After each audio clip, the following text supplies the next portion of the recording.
안녕하세요. 40대 여자입니다. 저에게도 이런 일이 일어날까 싶었지만 정말 이런 일이 일어나더군요. 저는 어렸을 때부터 가정 환경이 좋지 않아 무엇이든 악착같이 하고 살았습니다. 학교를 졸업하고 바로 음식점에서 서빙을 하고 요리 기술을 많이 익혔어요.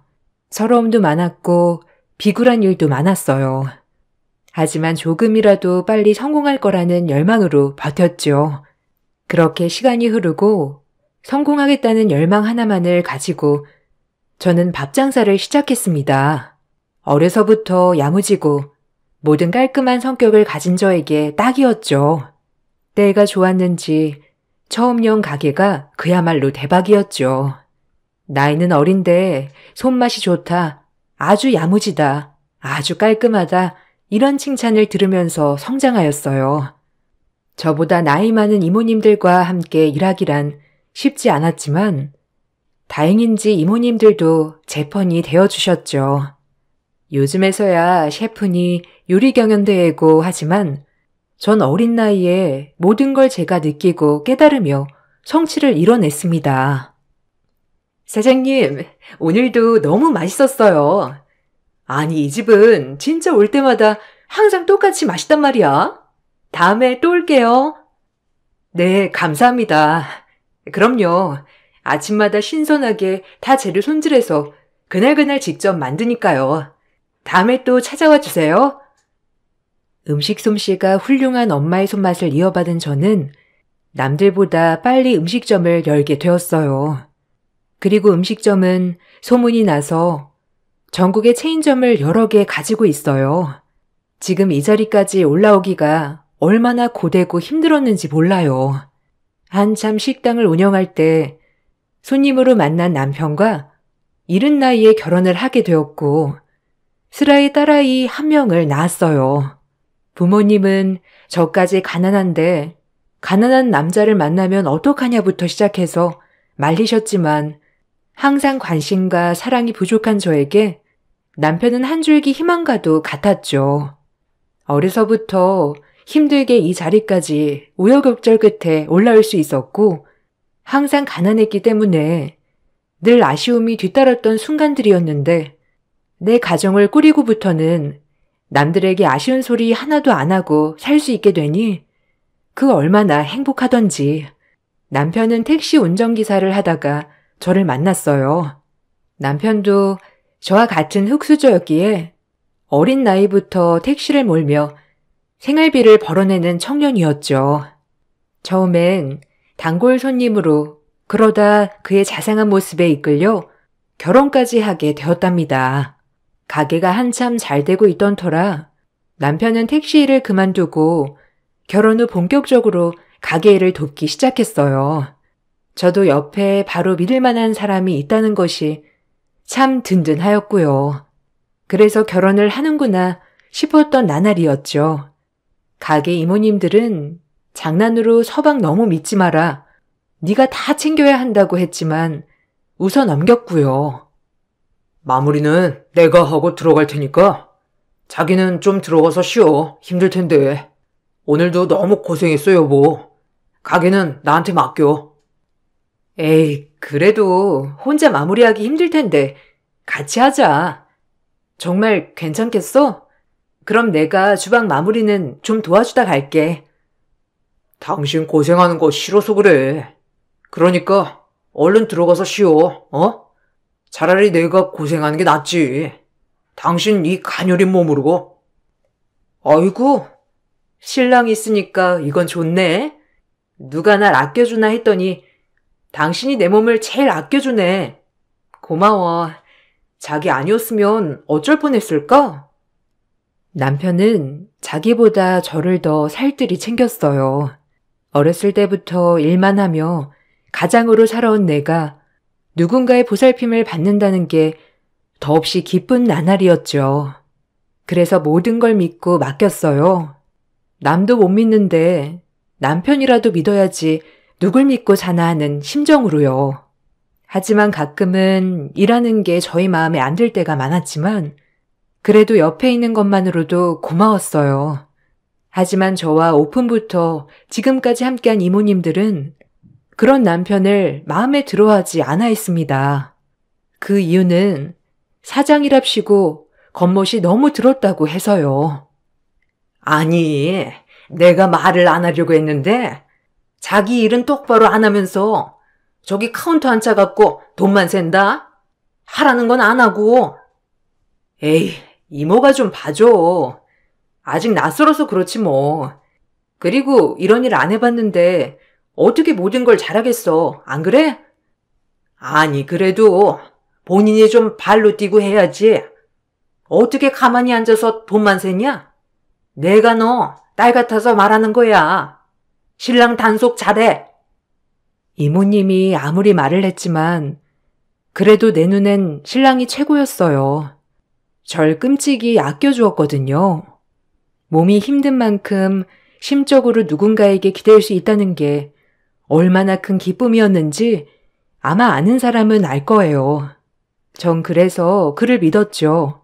하나밖에 없는 내 편이었으니까요. 그렇게 10년이 흘렀습니다.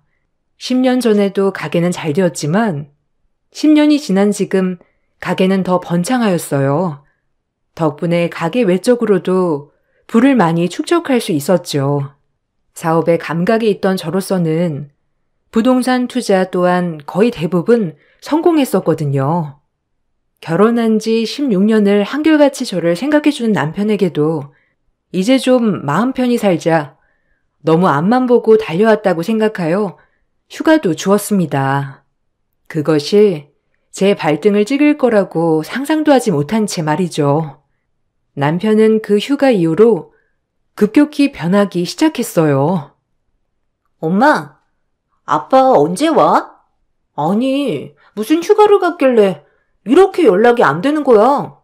그래도 갔으면 연락을 해야지. 아빠, 얼마 만에 휴가야. 하루 종일 가게에서 주말 할 거 없이 자그마치 16년이야. 내가 네 아빠 가서 연락도 하지 말고 그동안 못 만났던 친구들도 좀 만나면서 즐기라고 했어. 우리 딸은 엄마랑 놀면 되잖아. 그치? 아빠 벌써 보고 싶어? 그게 아니라 연락은 그래도 해줄 수 있잖아. 엄마는 가만 보면 아빠를 너무 믿는 것 같아. 부부가 다 그런가? 그럼 믿고 살아야지. 자기 남편 못 믿으면 어느 누굴 믿고 살아? 엄마는 아빠 그리고 너 딱 둘밖에 안 믿어. 딸아이 말이 조금은 신경 쓰였지만 16년 동안 얼마나 힘들었을까 생각하며 저도 연락하지 않았어요. 남편은 고등학교 동창 친구들과 태국 여행을 갔거든요. 시차가 많이 차이 나는 건 아니지만 그래도 오랜만에 노는 거 얼마나 좋을까 하며 넘겼어요. 그리고 남편이 태국에서 돌아오는 날 남편은 어딘가 모르게 굉장히 들뜬 마음이 보였죠. 하지만 오랜만에 콧바람 쐬고 오니 정말 기분이 좋구나라고 생각하고 넘겼어요. 워낙 따지는 성격도 아니고 무조건 믿자는 주의여서 넘어갔던 것도 있고요. 잘 있었어? 가게는 괜찮았고? 그래도 나 없으니까 힘들었지? 당신 혼자 하기도 벅차잖아. 이젠 너무 규모가 커져서. 아니야. 그래도 늘 혼자 하던 건데 옆에 정자 언니가 많이 도와주기도 하고 자기만 잘 놀았으면 나야 됐네요. 그렇게 좋았어? 아주 싱글벙글이네. 얼마나 재밌게 놀았길래. 대수 씨랑 태영 씨도 다 같이 간 거야? 자기 고등학교 동창끼리 간 거잖아. 그럼 대수랑 태영이도 같이 갔지. 그래도 정자 누님이 나만 하겠어. 아, 맞다. 내가 이번에 쉬면서 생각해봤는데 이젠 주말에 좀 쉴까 해. 아무래도 나도 나이가 있으니까 좀 쉬엄쉬엄 해야겠더라고. 자기도 쉬면서 해. 몸 골아. 아, 그럴래? 그래. 자기 그동안 너무 고생했으니까 좀 쉬면서 해. 쉬면서 하은이도 좀 챙겨주고. 하은이가 얼마나 아빠 연락 안 된다고 하던지 하루 종일 기다렸어. 하은이 좀 신경 써주고 하면 좋겠다. 자기 친구도 만나고 하고 싶은 운동 있으면 해. 남편은 본격적으로 삶을 즐기기 시작했습니다. 저도 물론 그러고 싶었지만 저까지 쉬게 되면 오로지 가게들을 남들에게 맡겨야 했기에 성격상 그러지 못했죠. 남편은 태국을 다녀와서 안 하던 골프도 끊기 시작하고 마사지도 끊고 점점 밝아졌어요. 그런 활력 있는 남편 모습이 보기는 좋았지만 한시도 집에 있지 않는 남편 덕에 얼굴 볼 수 없는 하루였어요. 하지만 저와 같이 열심히 일한 남편에게 안식년을 주는 느낌으로 밖으로만 도는 남편을 탓하진 않았어요. 어느 날은 갑자기 일을 하다가 전화를 받고 뛰어나간 적도 있답니다. 그 얘기를 듣고 얼마나 황당하던지 식당 이모님들의 말을 듣고 그때부터 조금 이상하게 생각했죠. 아니 사장님아, 남편 단속해야겠더라. 요새 허구한 날 핸드폰 문자만 본대. 뭐가 그렇게 낄낄거릴 게 많은지? 원래가 그런 사람이 아니니까 좀 이상하더라고. 그리고 한 번은 일하다 말고 전화 받고 잠깐 나갔다 온다고 하고 그날 오후에 들어왔잖아. 우리끼리 홀보고 계산하느라 힘들었어. 이거 우리가 얘기했다고 하지 말고 슬슬 뒤 좀 밟아봐. 보통 일 아니다 이거. 에이 이모, 아니야. 이모 너무 드라마만 본 거 아니야? 하은 아빠가 어디 그럴 사람이야? 내가 1년 정도 안식년 주는 느낌으로 살라고 했어. 그동안 많이 고생했잖아. 본인도 좀 즐기며 살아야지 안 그래? 그러니까 이모들도 그러려니 해. 남자가 갑자기 변하면 무슨 일이 난 거야? 우리 사장님 일이 순진해서 어쩌노? 그리고 힘들면 사장님이 더 힘들지. 자기가 뭐가 힘들어? 아무것도 없이 장가 자라서 떵떵거리고 사는 게 누구 덕인데 안 그러나? 어쨌든 잘 살펴봐라. 나중에 후회하지 말고. 식당 이모들의 귀뜸이 의심의 불씨가 피었어요. 그렇게 보니 모든 게 이상하더라고요. 태국에서 왜 정말 연락 한번 못했을까부터 주말마다 라운딩을 나간다는 핑계로 밤늦게 들어오는 것까지요. 그리고 새벽마다 나가서 그렇게 통화를 하더라고요. 더 확실한 증거는 평일 오후 남편의 동창 친구가 가게를 방문하고 벌어졌습니다. 이젠 의심이 확신이 되는 순간이었어요. 아이고, 재수씨, 오랜만입니다. 먹으러 온다 하면서 지금 오네요. 저 쌈밥 정식 하나 주세요. 간단히 밥 먹고 가야 해서. 어머, 오랜만이에요, 대수씨. 태국은 잘 다녀오셨어요? 그이가 얼마나 재밌게 놀았는지.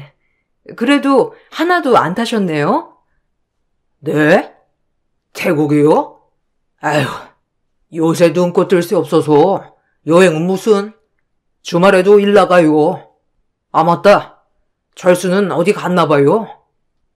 아, 그러세요? 아, 제가 뭘 착각했나 봐요. 네, 철수 씨 오늘 골프 레슨이 있어서 가게 비웠어요.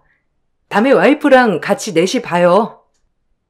태국을 다녀온 적 없다는 남편 친구의 말에 모든 것이 확실시 되었죠. 남들은 미련하다고 할지 모르겠지만 전 마음을 다잡았어요. 당장이라도 엎어버리고 싶은 마음이 굴뚝 같았죠. 하지만 우리 딸과 그리고 그동안 고생한 남편 한 번쯤은 눈 감아줄까라는 마음에서 갈등이 되더군요. 남자가 한 번쯤 실수할 수 있지. 아니 바람이 아닐 수도 있잖아.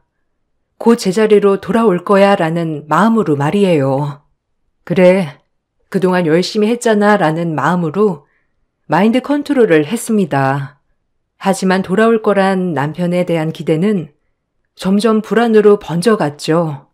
남편은 의심조차 안 하는 저를 보며 점점 더 자유롭게 행동했어요. 일 끝나고 술 마시러 간다고 하고 외박도 일삼았고요. 점점 부부싸움이 시작되었죠. 부부싸움보다 더 마음 아팠던 건 믿었던 남편이었기에 충격이 컸어요. 자기, 요즘 왜 이렇게 변했어? 아무리 노는 게 좋아도 그렇지. 안 그러던 사람이 그러니까 불안해 죽겠어. 요즘 뭐하고 돌아다니는 거야? 아니, 내가 그동안 일만 했잖아. 나도 좀 이렇게 살면 안 되냐? 너 죽으면 그 돈 다 짊어지고 갈래? 너도 좀 즐겨. 그런 가게 일은 누가 하고, 나도 즐길 줄 몰라서 안 즐기는 거 아니야. 그래도 우리 하은이 대학까지 다 보내고 시집 보내고 좀 더 안정되면 그때 천천히 하나하나 정리하면서 즐겨야지. 자기 보고 나처럼 살라는 말은 안 해. 그래도 외박이 말이 돼? 남자가 술 먹으면 좀 그럴 수도 있지. 너 원래 이런 스타일이었냐? 그나마 고분고분해서 참고 살만 했는데 참. 무슨 뜻이야? 지금은 그럼 살기 싫다는 거야? 말해봐. 자기 솔직히 바람 피우지? 누구야? 누구냐고. 나 엄청 참았어. 알아? 뭐? 바람? 너 지금 나 뒷조사했어? 와, 진짜 어이없네. 그래서 뭐 좀 나왔어? 참나. 그래, 바람 났다. 어쩔래? 뭐가 그리 당당해? 나랑 하은이 생각도 안 하고 그렇게 바람이 펴지든? 당신 원래 이런 인간이었어? 어? 처음으로 숨 쉴 수 있었어. 맨날 일에 박혀서 살다가 처음으로 사는 것 같더라. 너랑은 달라. 그놈의 톤돈돈 하는 너랑은. 남편의 말에 뒤통수를 한 대 세게 맞은 것 같았어요. 지금까지 내 돈으로 호요식한 사람이 제가 돈돈거리는 사람이라뇨. 정말 참을 수 없었어요. 상대가 누군지 몰랐으나 그때는 왜 이렇게 어리석었는지 그저 그냥 눈 감아 주었어요. 우리 딸을 위해서라도 가정을 지키고자 하는 마음이 컸던 것 같아요. 더 이상 안 물을게. 그래, 당신 열심히 살았던 거 알아. 그래도 그동안 하고 싶은 거 다 하면서 산 거 아니야? 그래서 이제 와서 뭐 어쩌자고. 더 이상 말하지 않을게. 정리해. 그러면 눈 감아줄게. 하지만 내 인생에 2번의 용서는 없어. 이게 처음이자 마지막이야. 기다려줘. 정리할게. 나도 내가 미쳤었나 봐. 그러니까 조금만 기다려주면 금방 정리할게. 어떻게 관계를 무자르듯 정리하냐? 남편은 조금만 기다려달라고 했지만 저는 그 말도 참을 수가 없었어요. 바람 피운 게 뭐가 자랑이라고 대단한 로맨스놀이 하고 있는 것처럼 그러나요? 전 단칼에 그 말에 거절했어요. 그리고 다시 제자리로 돌아오라고 다그쳤죠. 남편도 알겠다고 했고요. 장난해? 무슨 대단한 사랑이니? 못 기다려. 바로 정리해. 마지막이야. 내 인생에 2번의 용서는 없다고 했어. 하은이 봐서 참는 거야.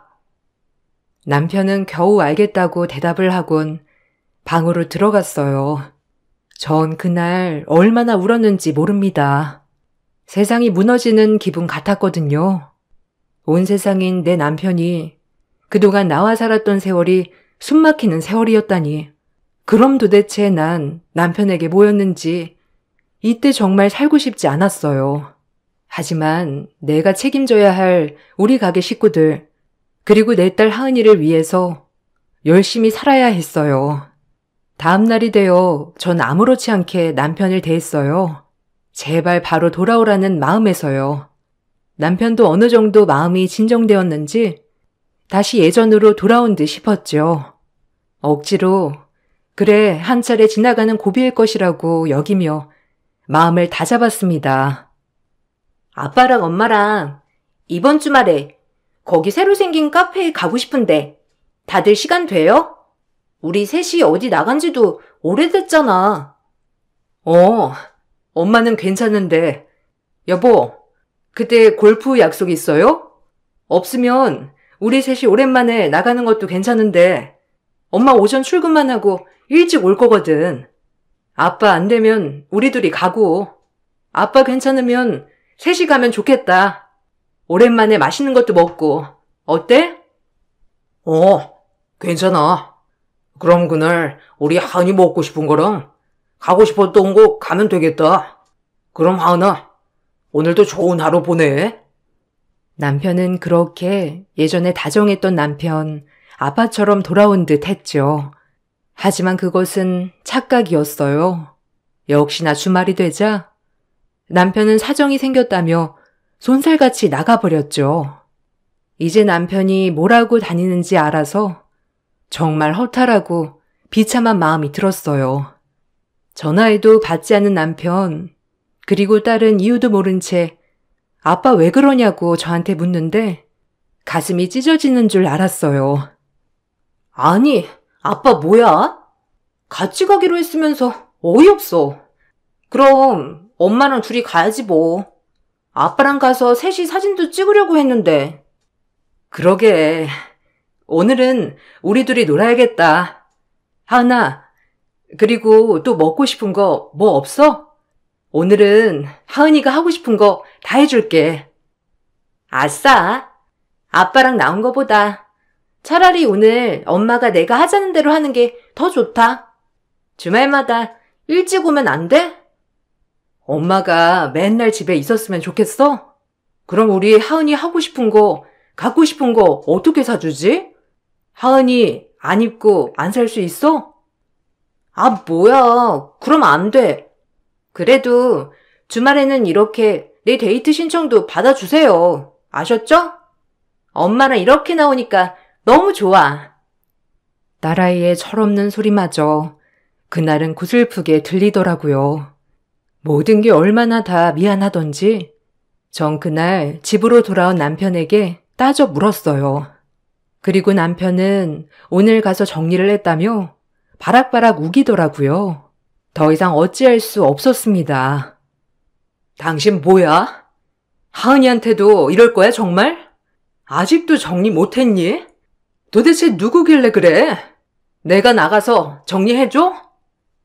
아이, 정리했어. 오늘 다 끝냈어. 그러니까 이제 그만해. 다시 돌아가자 우리.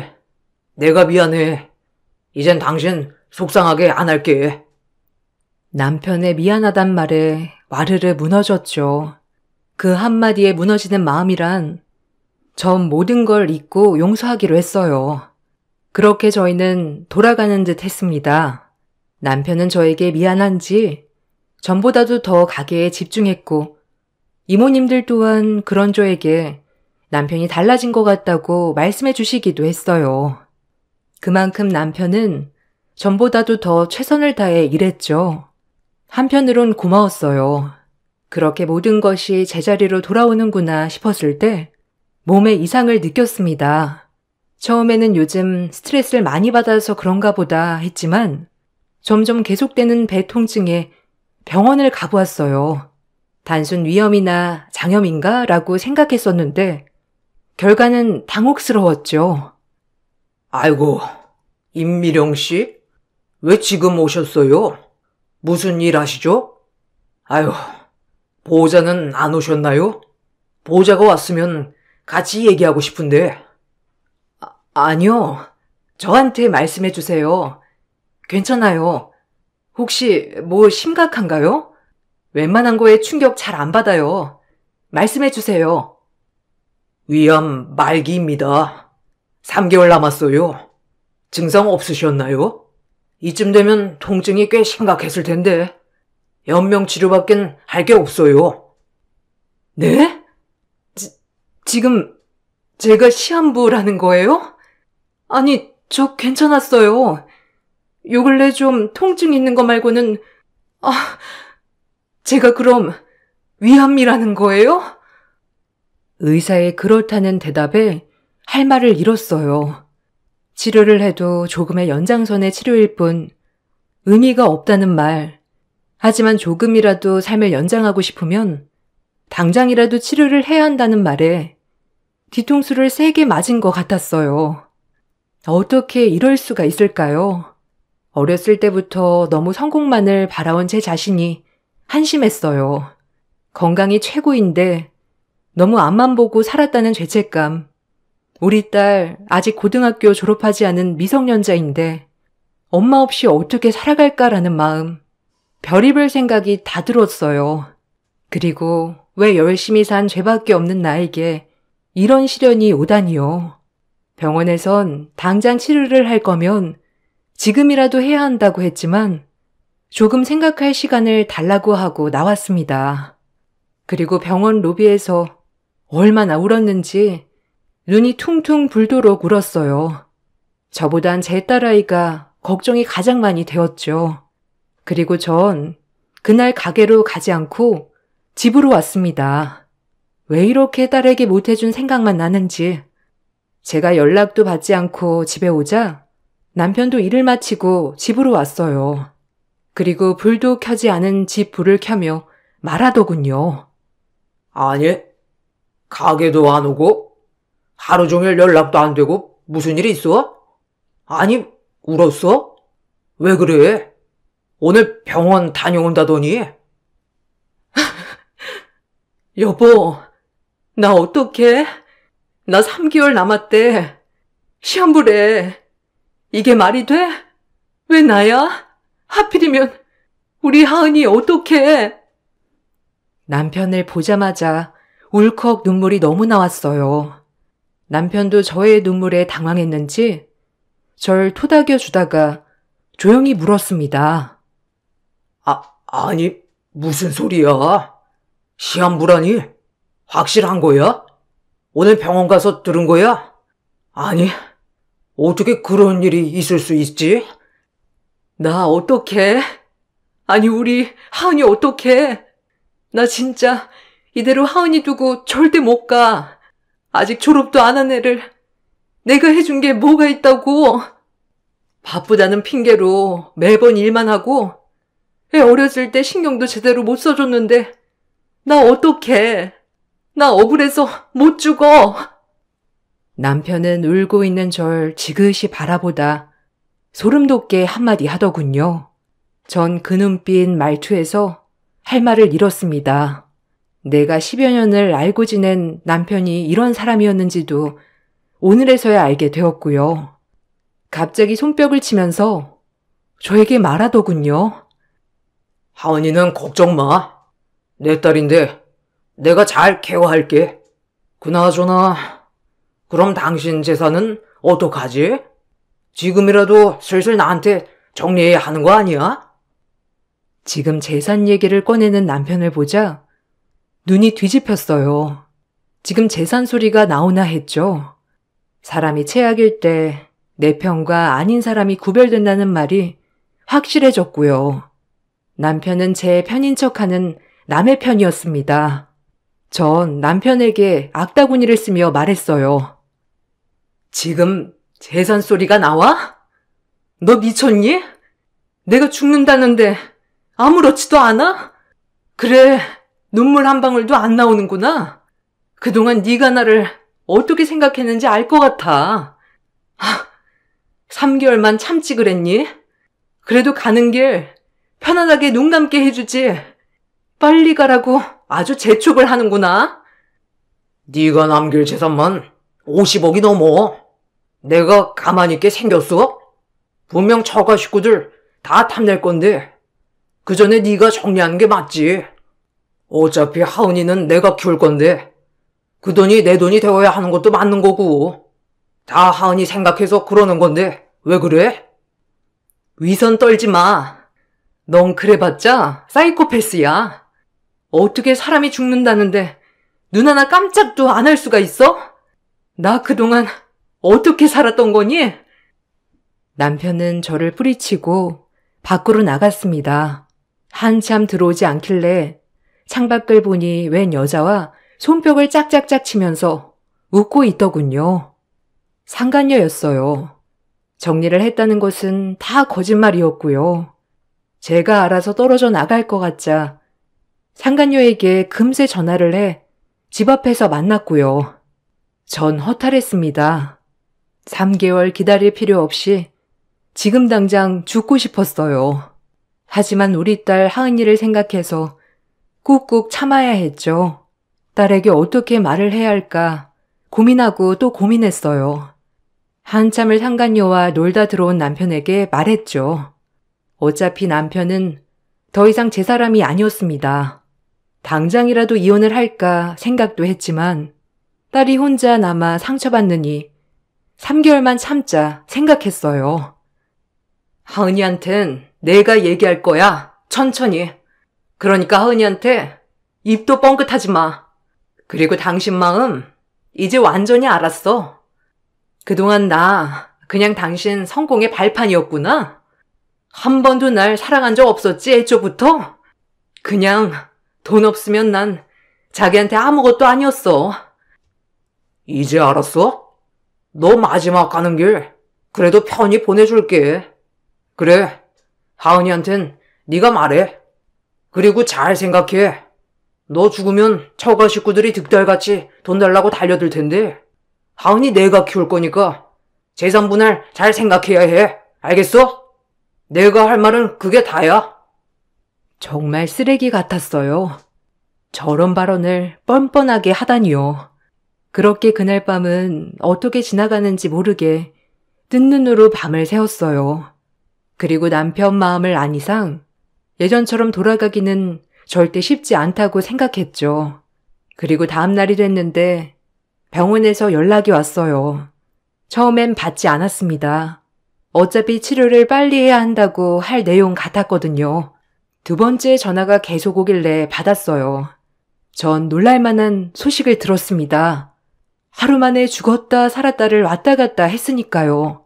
정말 말로 표현 못할 느낌이었죠.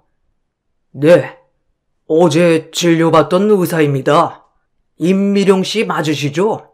아유, 죄송해요. 차트가 뒤바뀌었네요. 오진입니다.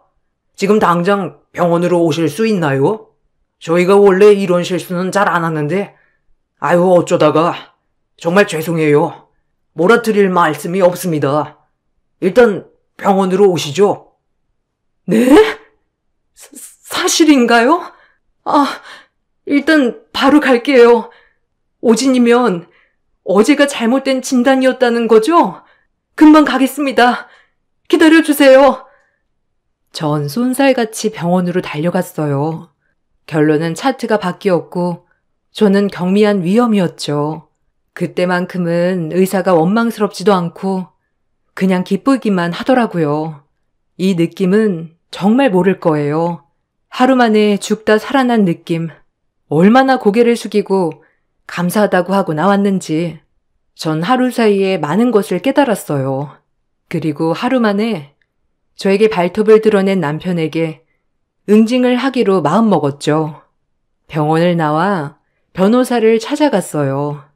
이혼 소송과 함께 상간녀 소송도 같이 걸었어요. 하지만 법률상 어느 정도 재산 분할은 해줘야 한다고 하더라고요. 한국 법은 참, 그래도 전 진행을 했습니다. 더 이상 한 입을 덮고 살 수 없단 걸 알았으니까요. 남편은 사태 파악도 못한 채 저에게 따지더군요. 아직 제가 멀쩡하다는 걸 몰랐으니까요. 얼마나 웃기던지. 그리고 그 얼굴이 사색이 되는 것을 꼭 지켜보고 싶었죠. 오히려 저에겐 좋은 기회였어요. 남편을 엿먹일 기회. 이제 조금 남아있던 정마저 다 탈탈 털렸으니까요.